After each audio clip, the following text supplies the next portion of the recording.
My wife and I were drawn to you because we liked the idea of putting money down, qualifying, making sure we can cover the mortgage, and have reserves. Like, you were talking a language that was very appealing based on what we had gone through before. Welcome to this week's edition of Flashback Friday, your opportunity to get some good review by listening to episodes from the past that Jason has handpicked to help you today in the present and propel you into the future.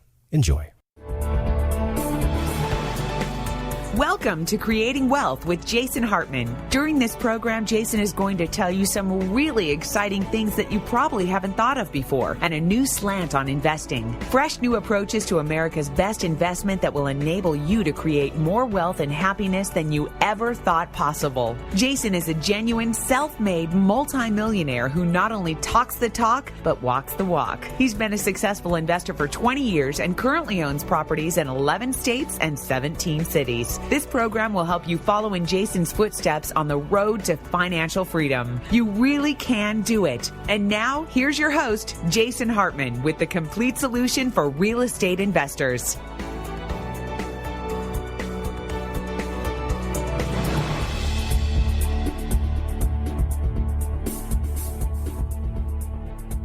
Welcome to the Creating Wealth Show. This is your host, Jason Hartman, and this is episode number 278. Wow, 278 episodes. We're almost at breaking the 300 barrier here. And so many people, like Roger Bannister's 4-Minute Mile and Chuck Yeager's Sound Barrier, thought it couldn't be done. But here we are. Hey, I've got a guest host on with me today, and that is Brandon Laws, coming to us from Portland, Oregon. Brandon, how are you? I'm doing great, Jason. It's great to be part of your show. Thank you for having me. Well, thanks. And you've attended a few of our events. You've flown down to Southern California to attend a few of our events before. I have, yeah. I've been to the Creating Wealth show, I think, a few years ago, and then I came to the Meet the Masters last year. Right. The Creating Wealth seminar, I believe you meant. We're on the show now. Yeah. That's right. That's right. And so, you've been a listener and a follower for a few years now, and, you just have some interesting comments. And folks, be careful. I have to warn you, listeners, be careful. If you send me an email, watch out, because this thing today that's happening with Brandon might just happen to you. Here's what I mean by that. Brandon said, he wrote me an email the other day and he said, "Hey, Jason, I think that's a great idea. Why don't you talk about some of the good books you're reading on the show?" And I said, "Okay, then Brandon, you are officially deputized to co-host that show with me. So here you go, huh?" That's right. Good stuff. Well, hey, you wanted to start. I know that when I did the interview, and we've talked about it on prior episodes a few times too, but when I did the interview with Stephen Kotler, who co-authored the book Abundance with Peter Diamandis, you were interested in that, and you've been reading the book, or I think you finished the book, right? I actually have not picked up the book yet. It's on my list of books I want to read, but it's on that big list. I've got a big list. That book was pretty interesting. I mean, I actually listened to the interview with Stephen Kotler that you had, and just had some few questions that I hope you kind of dive into. Sure. Well, ask away. Yeah. So in the book, they mentioned that the world is getting better. To me, it seems like there's a lot of negativity out there. So what do they mean by the world's going to be better long term, and that there's a lot of abundance in terms of the maybe the goods that we'll have? Well, I think that this whole thing is the question of, will technology save us? Can technology save us? And if you look at the revolutions that have happened in technology throughout history, it certainly has saved civilizations before, and it could save us too. Of course, from a governmental perspective, we're doing almost everything wrong, not just in the U.S., but globally. I mean, it's like an infectious virus. The mismanagement has just spread all over the globe. And what I'm talking about there is pandering to buy votes the way politicians do. This is like the tyranny of the majority, which has been talked and written about over the years, and where you've got 47% of people in the U.S. right now that are somehow on the dole, as it were, that are getting benefits from government. And as soon as that tips to 50%, or God forbid 51 or more percent, you're going down to pure socialism, because the politicians will always pander to buy votes. And as they do, that just means spending, give away more free goodies.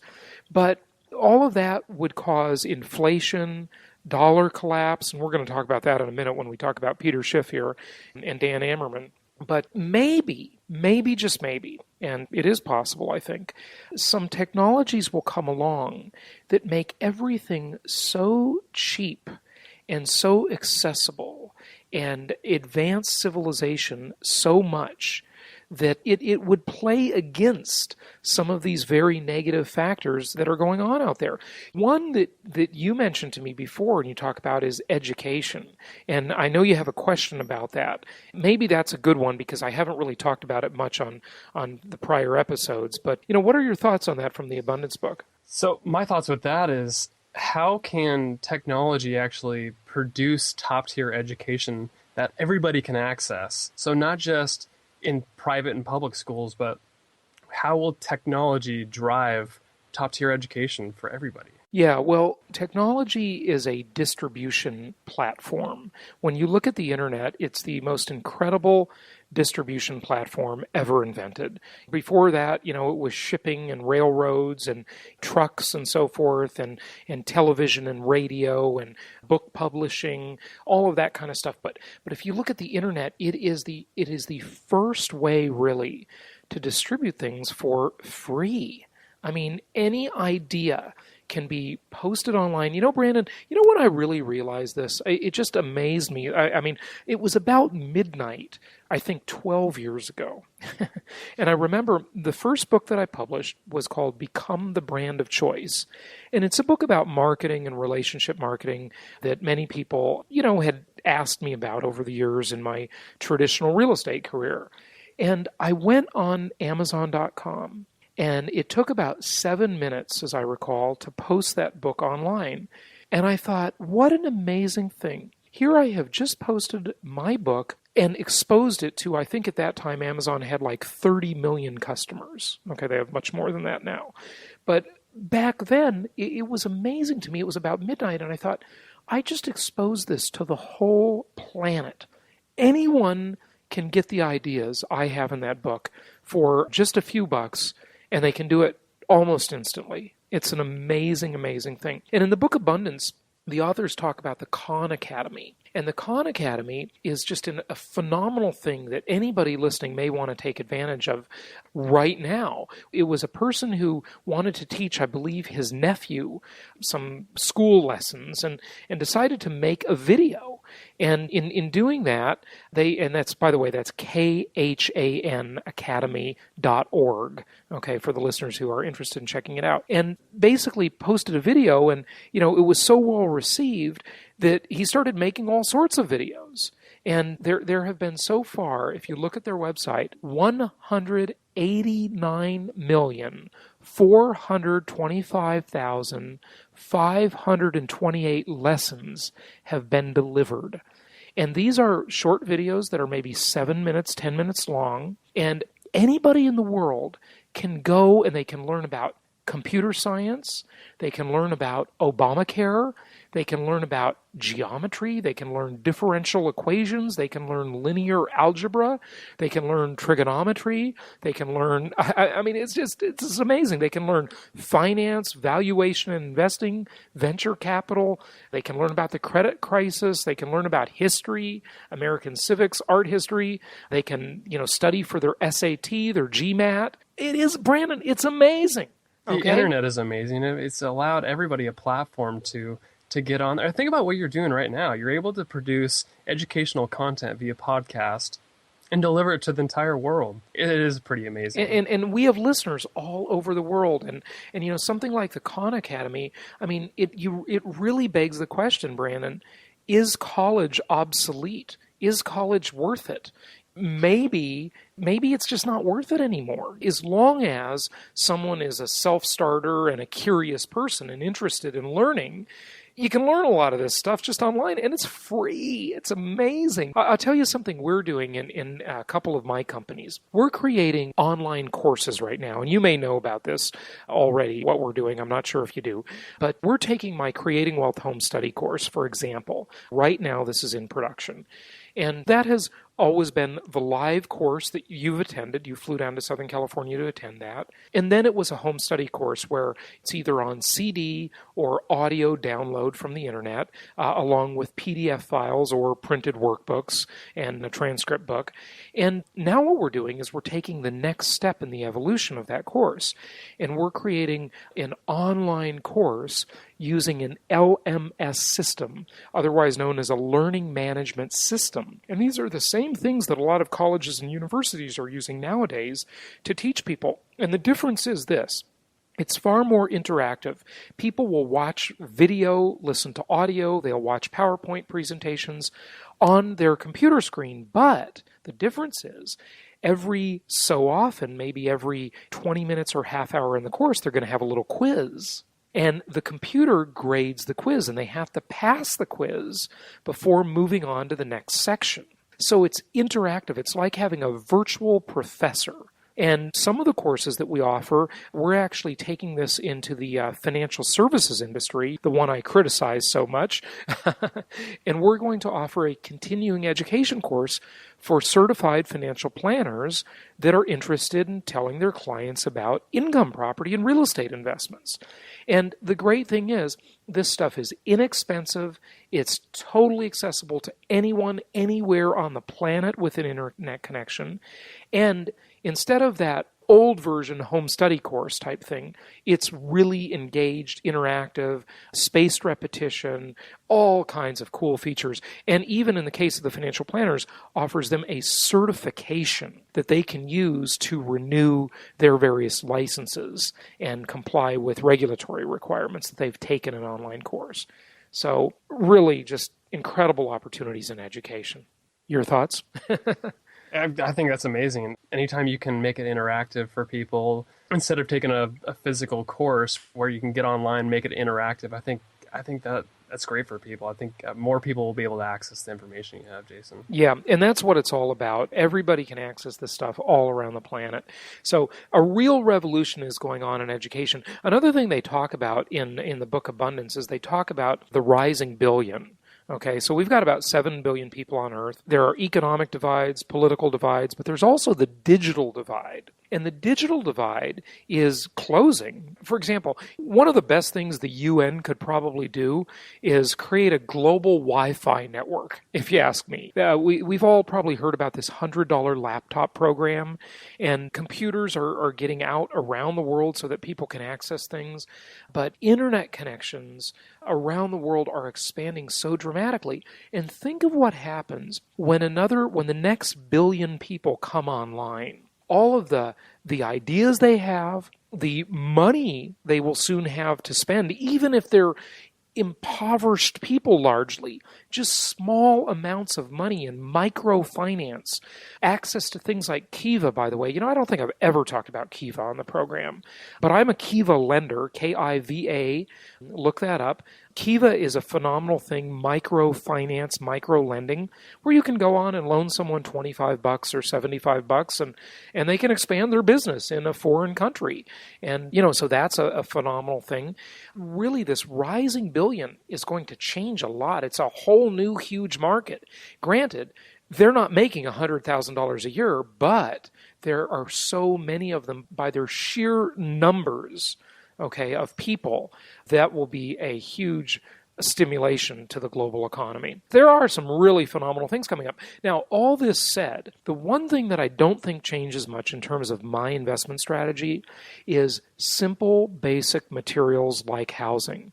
Housing, again, is a low tech item. It's made of sticks and bricks, packaged commodities. And as these rising billion become more prosperous, and they will undoubtedly, and as others around the world become more and more prosperous, they will actually use more and more of these materials, driving the prices of them up. There's not any big disruptive technologies in materials science that I can see on the horizon. There are in ideas, education, in bits, computer bits, which, by the way, leads us to our next subject. You wanted to talk about the book Free by Chris Anderson. Yeah, he talks about atoms and bits in that book. So maybe we'll jump to that one now, okay? Okay, yeah, it's great. So in the book free, which, by the way, I've read about 4 times because I loved it that much. Isn't it good? Chris phenomenal. Anderson mentions that some things are just simply too cheap to meter. So what sort of goods is he actually talking about, and what actually causes it to be too cheap to meter? Well, he talks about in that book, and I loved that book, Free. I want to get Chris Anderson on the show. It's just a brilliant book. And one of the things he talks about is he talks about a quote, and I think it was back in maybe the 1950s from, one of the big execs in the electric industry, in the electric utilities industry. And they were quoted as saying, electricity will be so plentiful that it will be too cheap to meter. In other words, it wouldn't even be worth keeping track of how much electricity someone uses because it's just too cheap to meter. And that didn't exactly happen. However, there are other things that are too cheap to meter. And I think we just really talked about some of them in terms of education and ideas that spread around the internet globally. The Khan Academy is free. What we're doing right now with this podcast, Brandon, is free. And we're sharing ideas with other people all around the world. Last time I checked, which frankly was a long time ago, I should check this again, we had listeners in 26 countries, from Ukraine to Andorra to China to Kuala Lumpur, all over the world we have listeners. And this education, it's too cheap to meter. It's just free. We're glad to do it because there's a business model behind it. I want to attract clients to invest in real estate. But even if they don't invest with us, I want to spread the ideas around because I think it's a real service to people. And I think people will remember that 10, 20 years from now. Even if they don't invest with my company, they'll notice how it changed their life years in the future. And so Chris Anderson talks a lot about how companies should just give things away and have a business model behind it. So the things that are too cheap to meter are bits and bytes on a computer, data. That's too cheap to meter in so many cases. And so you can give that away. Now, atoms are different because atoms are matter. Those are hard things, right? A book is made of atoms. It's got paper and it's got ink and it has shipping costs associated with it. But now with the internet, you can distribute ebooks via Kindle or other e-reader devices or just PDF files, and you can do that basically for free. A lot has changed, hasn't it, with the whole open source software revolution and so forth, and I think that leads to your next question about Microsoft. Sure has, yeah. So with the free model that Chris Anderson talks about, and actually at the end of the book, he gives, I think, the 50 business models you can create on free, which is pretty interesting. So check that out. But how do companies like Microsoft compete with the free model like, let's say, Google? Well, I can't really remember because I read Free several months ago, and I can't really remember what he said about Microsoft in the book. However, my sense of it is that Microsoft, it's an interesting company. Microsoft is vastly overreaching, first of all, into way too many things. I think Microsoft, obviously, they're not going to take over the world anymore. At one time we all thought they would, but they're up to some stiff competition. If you look at Google and compare Google to Microsoft, Google is the largest company on the planet based on the concept of free. Think about all of the Google products any listeners probably using. Now, you are paying for Google in another way. You're paying with your data. That's a whole nother issue. By the way, I want to recommend, I did a show on my Holistic Survival show with the author of a book called Search and Destroy, and that investigated a lot of the evils of Google. Interesting that their mission statement is do no evil. Google does a lot of bad things, at least according to this author, and that's definitely worth checking out. But if you think about all of the free products that we use that are Google, most likely you don't pay for any of them. I pay for a few Google products, but not much. And I think Microsoft has some real stiff competition. I think that company needs to do some soul searching, and I know they have, this is not new, and really figure out who they are and what they're going to be, because the free model is offering them some big competition. The Microsoft Office products I have on my Mac, Microsoft Word, PowerPoint, etc., I use them, but less and less. More and more I'm using Google Docs, which is the Google suite where they have a spreadsheet instead of Excel, where they have a word processor instead of Microsoft Word, and they have all kinds of other great products, and they're free. I think Microsoft has some tough things to think about. Well, what's funny about Microsoft is I find myself using Microsoft Office as well, but it's only because it's the compatibility with sending files with other people, and because I work in the corporate atmosphere, it's the norm. I would love to move to Google Docs, and on the personal side, I do use Google Docs, but it's just funny how corporate is not going away from the Microsoft products as of right now. Yeah, well, old habits die hard, but ultimately it's going in that direction. So I think you'll see more and more move away from Microsoft every time your Excel crashes, and Google Docs, they never crash, it works great.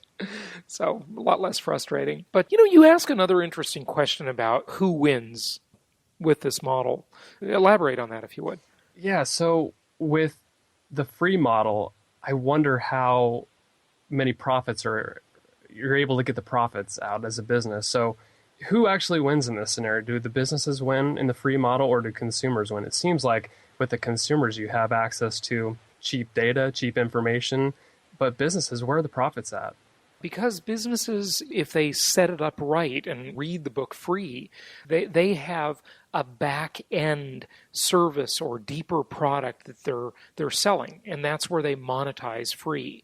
But you know what I've found, for example, with podcasting, okay, all free. It's been a great source of business for my different companies, and one of the other things it actually does is it makes our job a lot easier, because there was in the old days, Brandon, there was a day where you had like the slick, cheesy salesperson, kind of, I think everybody thinks of a car salesperson, or in real estate, there's a famous movie about it called Glengarry Glen Ross, where they're selling, I think, timeshares, I can't remember. But these like cheesy old salespeople, and the old philosophy there was, pull the wool over the customer's eyes, deceive the customer. Don't tell the customer everything. And of course, legally, that's a big problem. But let's not even talk about the law. Let's just talk about business and the way business works. My favorite customer, Brandon, is a highly educated, highly informed customer. And I'll tell you why, because they're much easier to work with. They get it. We don't have to educate them. They've listened to all of our free content. They've listened to 278 episodes of the Creating Wealth Show, or, my other shows. And they're just a really easy customer to work with. The first time I started noticing this is when people would call up and they'd say, I'm interested in investing. What about this area in Texas, for example, they would say. And I'd start to explain it to them, why this city is good and what the employment, and they go, Jason, stop. I've already heard all that on the podcast. You don't need to explain it to me again. And I thought, wow, isn't that great? Oh, I love it. It's a time saver for both of us, because the consumer can benefit, listen at their leisure at the time that's best for them, review things multiple times if they wish. And it's a time saver for me too, because I can just help them engage and get the property they want right away. So I think it's a true win-win. A long time ago I read a book by Dennis Waitley called The Double Win. And the win-win mentality is really where it's at, folks. If everybody doesn't win, you just can't do a deal, because ultimately, I remember going to a seminar a long time ago, and it was a real estate seminar, and the speaker said, the best deals never close. And I thought, that's an interesting statement. What does he mean, the best deals never close? And what he meant is that if you're a buyer and you get too good a deal, the seller will usually figure that out and find a way to weasel out of it. And if you're a seller and you pull the wool over the buyer's eyes and make them pay too much, they will usually figure that out and try and unwind that deal. So it's got to be win-win. Stephen Covey says win-win or no deal. The late great Stephen Covey. But, I'd agree with that. So I think both win. They really do. So, Jason, will we ever get to a point in our lives where almost everything's free? With technology advances, I could see where the trend's going that way, but will we ever get to the point where almost everything in our lives are free? No, I don't think so. I don't think we'd be even close, because there are still hard cost, remember, it's all about the difference between bits and bytes and atoms.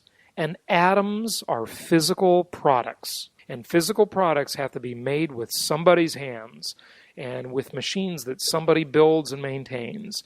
And so that's the difference. As real estate investors, as income property investors, we want to control resources that are made of atoms. And we want to utilize resources that are cheap or free, made of bits and bytes. That's information or data. And that's what you're doing right now listening to this show. So control the atoms, because atoms are things that have universal needs. They're the sticks and bricks, the copper wire, the lumber, the labor, the petroleum products, all that stuff in what we call packaged commodities investing, where you're buying houses and those materials have universal need, the atoms. I think that's what comes out of this, Brandon. Control the atoms, use the bits, okay?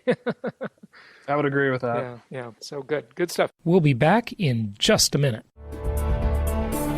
Here's your chance to catch up on all of those Creating Wealth shows that you've missed. There's a 3-book set with shows 1 through 60, all digital download. You save $94 by buying this 3-book set. Go ahead and get these advanced strategies for wealth creation. For more details, go to jasonhartman.com.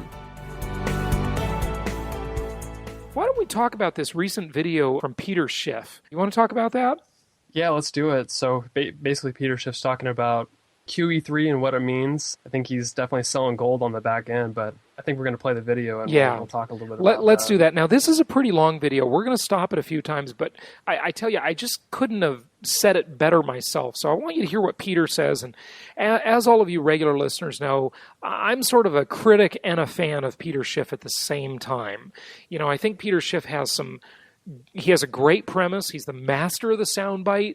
I think his conclusion is largely wrong. I was one of his clients. I've had him on the show. I think he was on show number 69, if I'm not mistaken. And, I would love to see Peter Schiff as a senator, okay? I'm not that much of a fan of his investment stuff, but, I think as an economist, he's great, okay? So, that's kind of where I come down on him. But let's listen to this video, and we'll pause it a few times for some comments. Peter Schiff, it is Thursday, September 13th, 2012.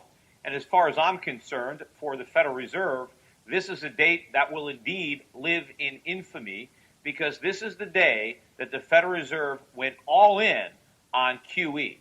Now, rather than reviving the economy, the Fed has just sealed its fate. In fact, I think it has driven the final nail in the coffin of the U.S. dollar, and with it, the entire U.S. economy. What Ben Bernanke has committed to do is supply an indefinite quantity of QE, of money printing. Ben Bernanke said that he will buy $40 billion worth of mortgage-backed securities monthly for an indefinite time period. He also promised to extend Operation Twist to the end of the year. In fact, as far as I'm concerned, this new policy may as well be called Operation Screw, because if you own dollars, you're screwed. If you own bonds, you're screwed. If you have a savings account, you're screwed. If you're an American, you're working for wages or salaries, you're collecting a paycheck in dollars, you're screwed. If you're hoping to retire on dollars, you're screwed. In fact, Ben Bernanke was asked a question during his press conference, and I think the press conference, which I'll talk about a little bit later, was maybe more interesting than the statement itself. But in answering a question, did he think it's fair to the savers that you're getting no interest? Because the Fed also promised to extend the 0% interest rates now into 2015. And he said, well, hey, it's too bad for savers, but look, it's good for the stock market. So in other words, if you've got your money in a bank, pull it out and buy stocks. Otherwise, you're going to be twisting in the wind as a result of Operation Screw. In addition to that, one comment here. I think that what is happening here, and it's kind of a big conspiracy in a way, is that this is very intentional, and Peter Schiff alludes to this here when he talks about how it's Operation Screw, because what they're doing is they've made it impossible to save money. In other words, if you want to save money, you're going to just get creamed by inflation and taxes. So saving money doesn't work. They've completely disincentivized good behavior. So what we need to do essentially as income property investors is we save money in a sense, but we save it in the form of goods. See, what Peter Schiff is saying here is buy gold. That's the way you should preserve your wealth. I'm saying buy things that have universal need, buy housing, and buy all of those packaged commodities that come with housing.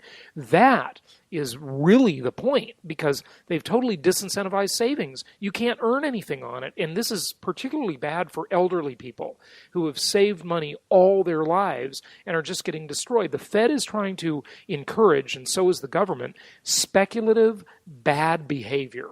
They want you to put it into stocks. They've reinflated the stock bubble, which is an illusion for sure, and now frankly, I think they're trying to do the housing bubble again.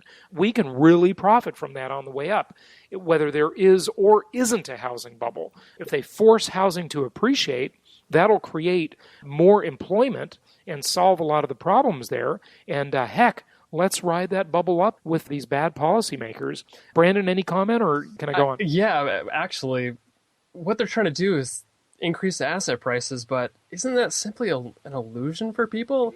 As if they have wealth that they didn't have before. So what, are they going to go out and spend a bunch of money? They're going to use their mortgage as a piggy bank, or their equity as their piggy bank, and go out and spend more money? It just seems crazy to me. It is a total illusion. There's no question about it. However, it works. It'll just allow them to kick the can down the road a bit. And one of the things we've got to talk about here is who would ever buy these bonds from the Fed. So we'll get to that, but let's just go on with the video, okay? The Fed promised to keep interest rates low even after the economic recovery gained traction.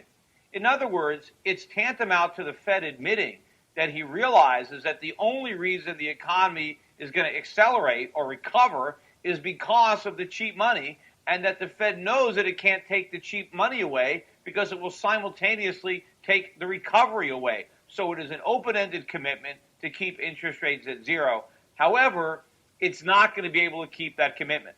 The Fed is saying that it's going to keep rates low until we get the job growth that we need. The fact of the matter is, the reason that we're not getting job growth now is because rates are too low. It's because of all the money that the Fed has already printed that the economy is so screwed up that it can't create jobs. And printing even more money is not going to solve the problem. Now, of course, the catalyst for this announcement was the horrific job numbers that we got last week, where not only did we create fewer than 100,000 jobs, but almost 4 times as many people left the labor force, meaning they threw in the towel. They were so discouraged that they quit looking for work, and they're no longer even in the labor force, as people who found jobs. In fact, the labor force participation rate is the lowest it's been since 1981, and if you just focus on males, it's the lowest it's been since 1948. So the Fed feels its back is in a corner and it has to act. In fact, in that press conference that Ben Bernanke gave in response to a question, he basically said that the Fed has one tool, and that's purchasing financial assets to drive up asset prices, and the Fed is going to use that tool. Even if it doesn't work, the Fed's going to use it. In other words, the Fed has a hammer, and it's going to bang everything it sees. Even if it's not appropriate. I mean, maybe a hammer makes sense when you're trying to put a nail into a board. It doesn't make sense if you're walking through a china shop.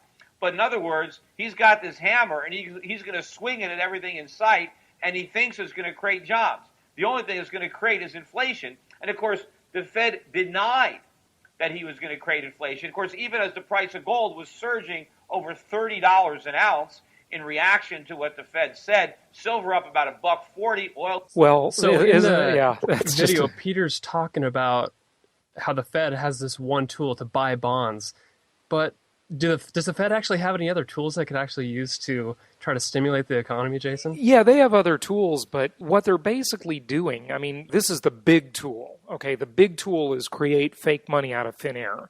And he talks about gold going up $30. Oh, whip-de-doo, okay? This is the guy that said gold would be $5,000 by the end of Obama's first term.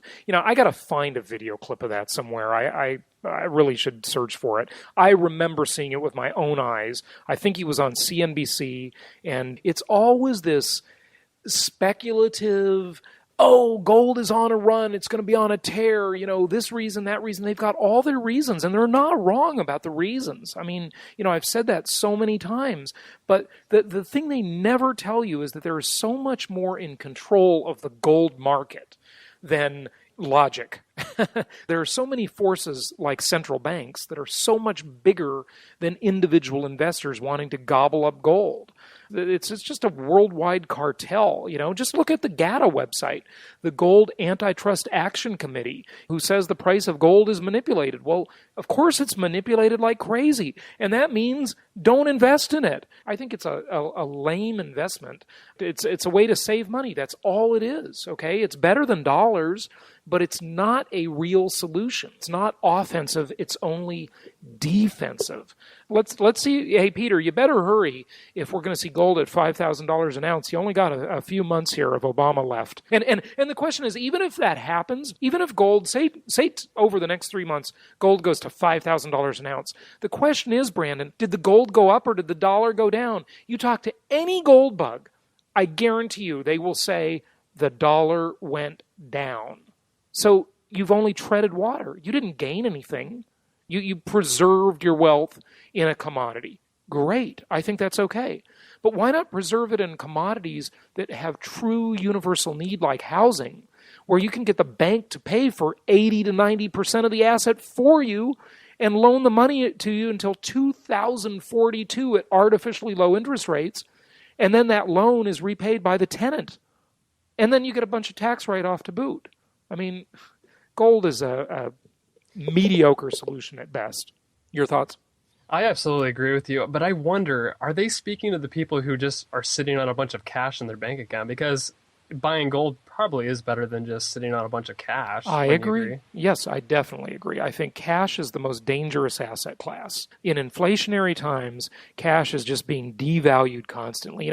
It's amazing that someone can pickpocket you and pull money out of your wallet without physically doing it. See, actually that ties in with our discussion about Chris Anderson. The dollar is just bits and bytes, really.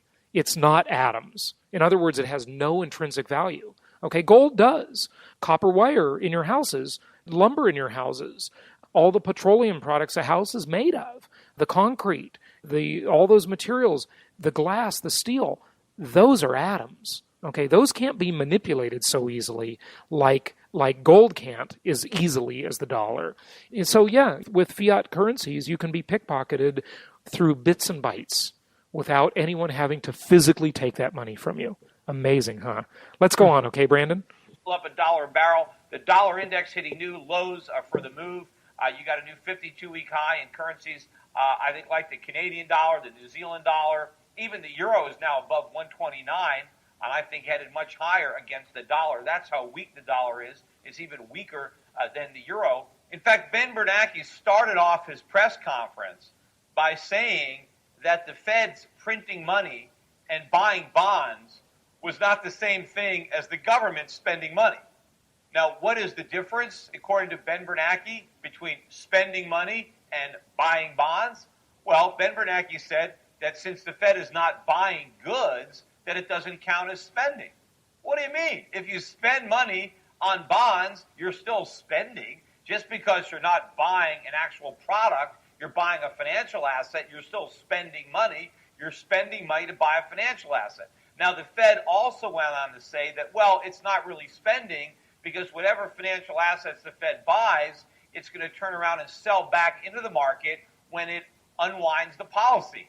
Yeah, right. How is the Fed going to sell all these bonds? The Fed is the only buyer.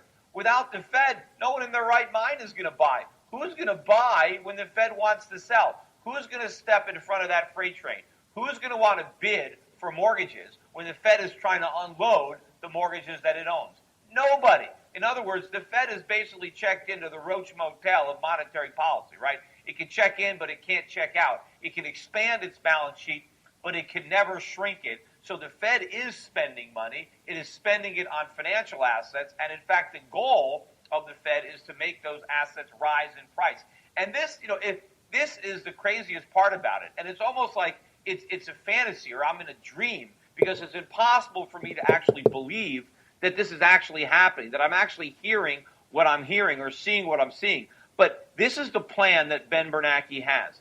Ben Bernanke's plan to revive the U.S. economy and create jobs is to inflate another housing bubble. That's it. That's what the Fed's got. That's what it came up with, as if the last housing bubble worked out so well for the economy that the Fed wants an encore. Now, I'm not making this up. You can go check the internet, YouTube it yourself, Google it. But basically, this is what Ben Bernanke said.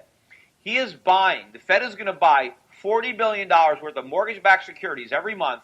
The goal of the Fed is to bring down interest rates. Ben Bernanke specifically said the reason he wants to bring down mortgage interest rates is because he wants home prices to go up. Now, why does Ben Bernanke want home prices to go up? He specifically mentioned two reasons. One, the wealth effect. Ben Bernanke said if we can get home prices to go up, homeowners will feel wealthier and they'll go out and spend more money. That, Brandon, is exactly the bubble I want to ride up again. I've done it a few times in my life, and as philosophically disagreeable as I am with that, you know what? That's the thing. Like I say all the time, I used to be an optimist. Now I'm just an opportunist. And we're not going to change any of this. We've got to respond to it in a way that enriches us and in a way that helps create value. So if they create another housing bubble, which they may be doing, you showed me an article about how a 5% increase in housing prices would basically give a whole bunch of people equity. And guess what happens when people have equity? That ATM machine called your house becomes a way to stimulate consumer spending, doesn't it? I feel like we've seen all this before, Jason. It's like unfolding right before our eyes all over again. Brandon, as Yogi Berra, who has those great quotes, as he once said, he said, it's like deja vu all over again. I mean, it's a repeat. This is a rerun. It's amazing. They've got nothing better to do than just kick the can down the road. Let's make another bubble, and all that does is move money around. It creates malinvestment, and boom, boom, boom. Here we go. But folks, if you're listening and you're not into riding that bubble up that they're going to create, you are going to miss out, and you are going to be dramatically hurt, because any other asset you have besides debt and commodities will be destroyed in value. Debt and commodities are the only safe places. Commodities keep pace with the inflation. So, when you invest in the real estate, you own a bunch of commodities, a set of packaged commodities. If you invest in gold, yes, you have a commodity there too. And by the way, Schiff is in the gold business, we should say that. But that debt, see, you don't get the debt against the gold, you get it against the real estate. That debt goes down in value. Again, it's the only safe place in inflation, commodities and debt. That's it. Denominate all your assets in things, or as Chris Anderson would say in the free book, atoms, and denominate all your liabilities in debt. That's the strategy. You ready to go back to the video? Let's do it. So he wants the wealth effect. He wants to create the illusion of wealth so that people will go out and buy stuff that they really can't afford, not because they earned the money, but because their house is appraising at a higher value. And, of course, they can refinance, they can pull out equity, they can cash out money and go spend it. That's one reason. Number two, Ben Bernanke said, if we can get home prices to go up, people will realize that they can make money buying houses. And if home prices rise, more people will want to buy houses because they can make money. They can get rich buying houses, and so that will encourage more home buying, and as a result, we'll have more home building. If more people want to buy houses because they're going up in price, then we'll build more houses, and we can create an entire economy of the housing market, by the housing market, for the housing market. In fact, what the Federal Reserve wants to create is a super housing bubble. I mean, I kid you not, this is their plan. This is all they can come up with. And think about it. In the last housing bubble, it was the government that was guaranteeing the mortgages, but you still had the private sector owning a lot of the mortgages, although with government guarantees. See, now they're going one up. Not only is the government guaranteeing the mortgages, but the government is owning the mortgages. Basically, our new monetary policy, our new policy for economic revival, is for the Federal Reserve to print money and loan it to Americans at ultra low rates so they can go out and buy houses. And in the process, push up housing prices so we can all go on a consumption binge and spend all sorts of borrowed money on imported products. And somehow all of this is going to create employment, and it's not going to end in complete disaster, just like the last time the Fed tried to create a housing bubble to stimulate the economy. You know what? I mean, you just got to say, he nailed it. I mean, he nailed it. But here's the thing, Brandon. You know who's going to get hurt in the next housing bubble? It's the same people that got hurt in the last one. It's the speculators, the people that aren't following my 10 commandments. And what is one of the commandments, the most important one relating to this exact concept, is this one. I think it's number 5, if I'm not mistaken. Thou shalt not gamble. No speculation. In other words, the property must make sense the day you buy it or you don't buy it. You know who's going to get hurt in the next housing bubble? People buying properties expecting something great to happen, and that great thing is called appreciation. Appreciation to us, to us prudent investors who listen to the show, appreciation to us, you know what that comes from? It is the icing on the cake. It's not the cake. The cake is cash flow. The substance of the investment, the thing that makes it make sense the day you buy it, is cash flow. It's income. The name of it is income property. It's not called speculative appreciation property. It's called income property. And as the name would imply, it better produce income or you shouldn't buy it. So any thoughts about that one, Brandon? You said it perfectly. The deal has to make sense the day you buy it, but your number one goal should be the cash flow. It shouldn't be the speculation of the property. Everybody could ride this wave up on speculation, but if you don't buy the deal based on cash flow, then I think you're setting yourself up for failure. Of course you are. And the reason the speculation concept doesn't work is because it's just like gambling in Las Vegas.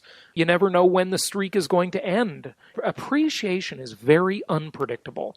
Cash flow, however, is pretty darn reliable. It really is. And remember, not only do property prices inflate, but rental prices inflate, okay? So you can ride the inflation wave that way, and you can also have your debt destroyed by that same inflation. So, okay, let's go back to the video.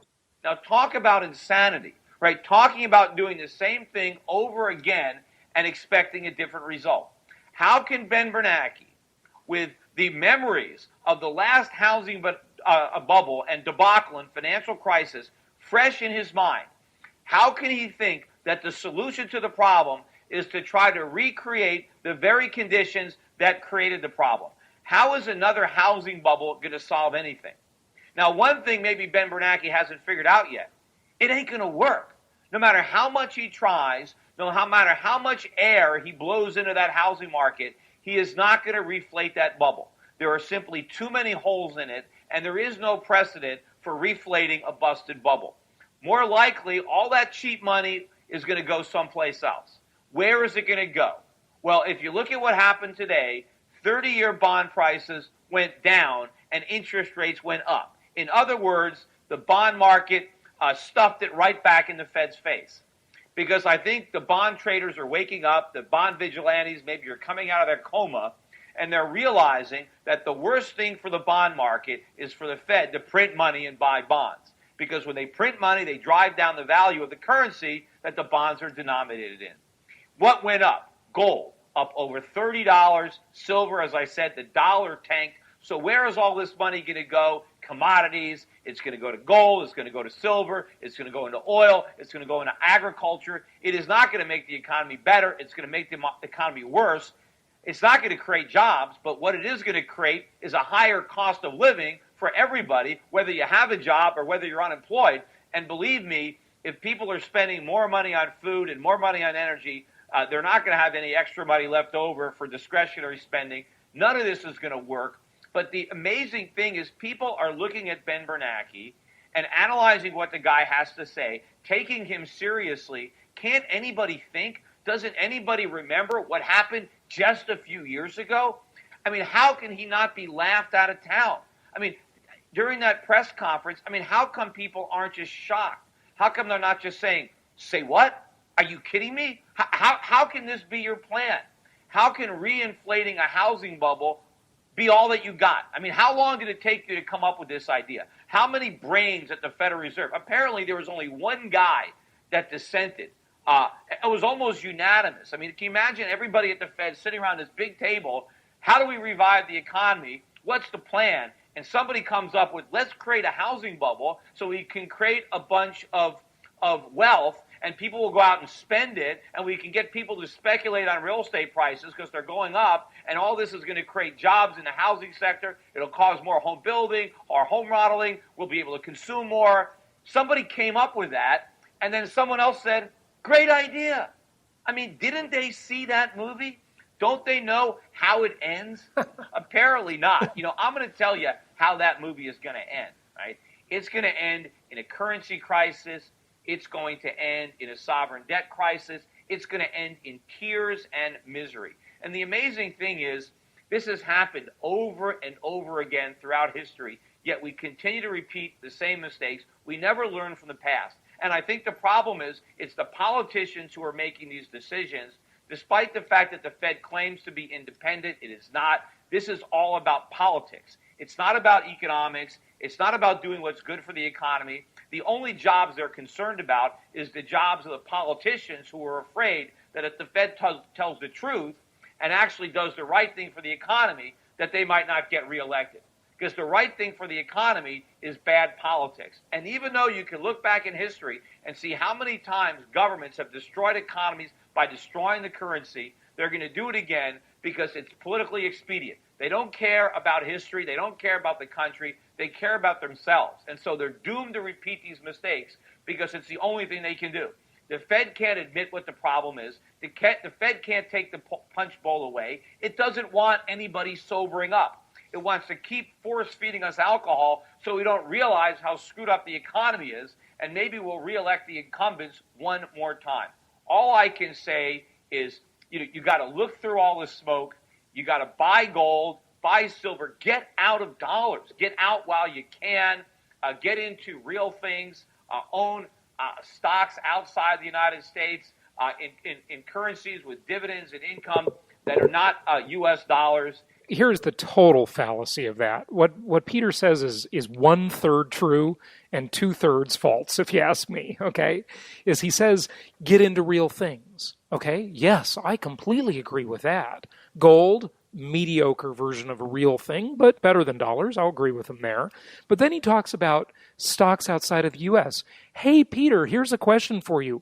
What country isn't doing the same thing we're doing? This is basically a global phenomenon of people that are, or of countries that are all subject to the same types of political expediency. Very few countries are actually well managed. And what he's saying is bet that their currency is more solid than our currency. And virtually every currency is now a fiat currency. And so I say it's just a race to the bottom to collapse all currencies. Not every one of them, I'm talking metaphorically, but a lot of the currencies, the vast majority of currencies, are fiat. Okay, so it's a race to the bottom in terms of value of those currencies.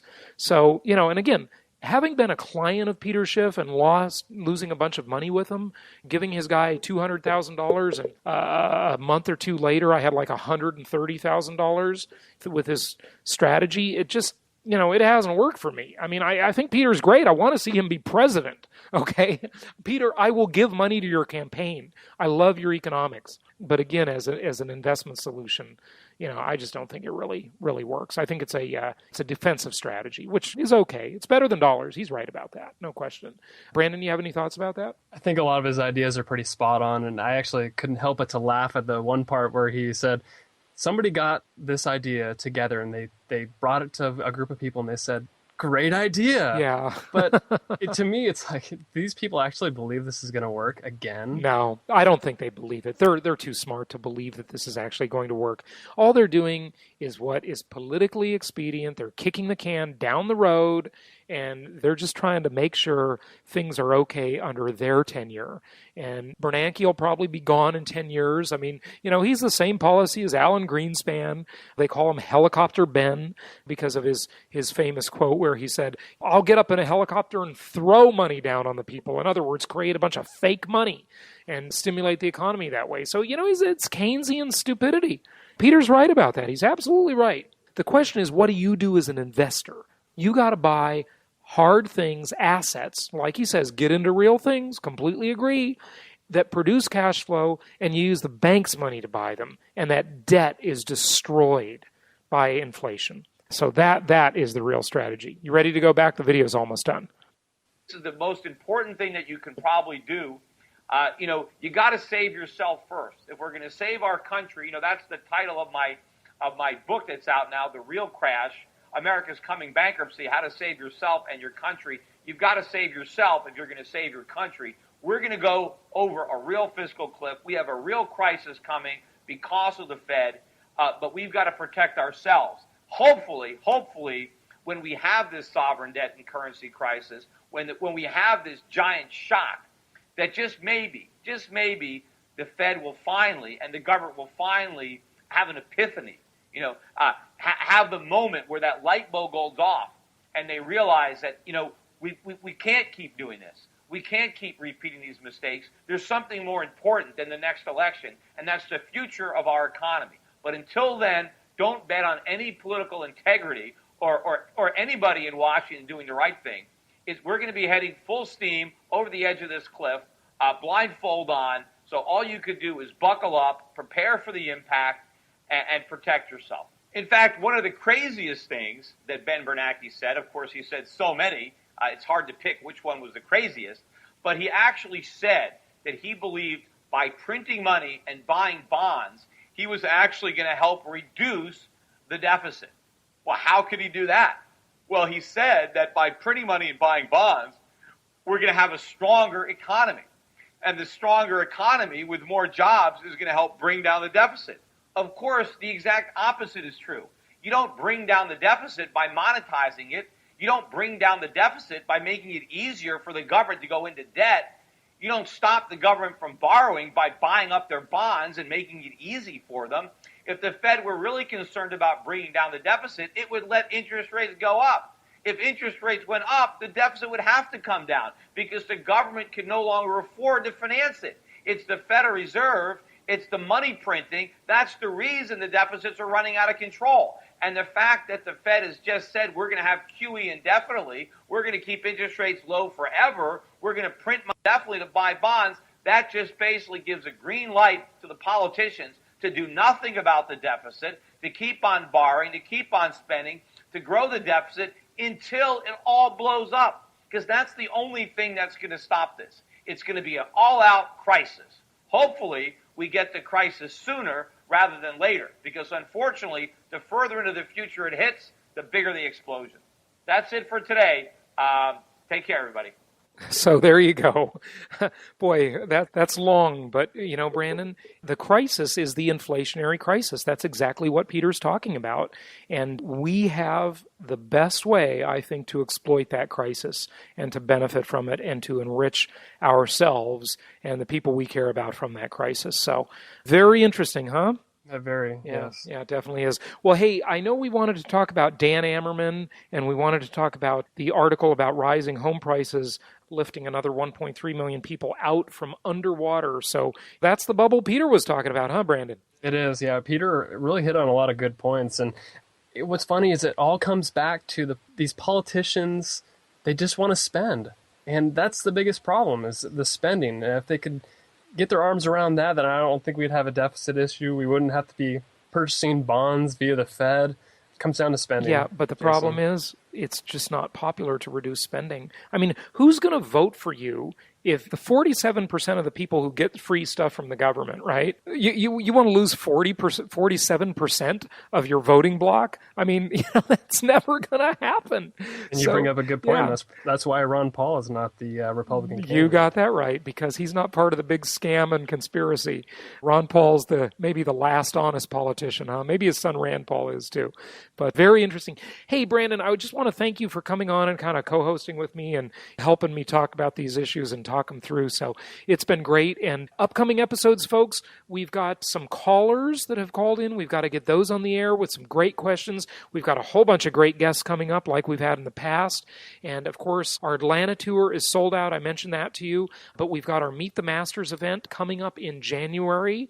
And it looks like we're going to be back in Southern California for that one. We were thinking of doing it in Phoenix, but gosh, the hotel rates are just too high that time of year. So we're probably going to be for Meet the Masters in, I think, the third weekend of January in Irvine, California.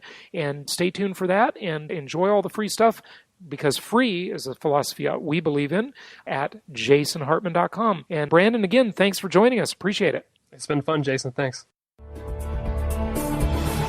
What's great about the shows you'll find on jasonhartman.com is that if you want to learn about some cool new investor software, there's a show for that. If you want to learn why Rome fell, Hitler rose, and Enron failed, there's a show for that. If you want to know about property evaluation technology on the iPhone, there's a show for that. And if you'd like to know how to make millions with mobile homes, there's even a show for that. Yep, there's a show for just about anything. Only from jasonhartman.com. Or type in Jason Hartman in the iTunes store. This show is produced by the Hartman Media Company, all rights reserved. For distribution or publication rights and media interviews, please visit www.hartmanmedia.com or email media@hartmanmedia.com. Nothing on this show should be considered specific personal or professional advice. Please consult an appropriate tax, legal, real estate, or business professional for individualized advice. Opinions of guests are their own, and the host is acting on behalf of Platinum Properties Investor Network, Inc. exclusively.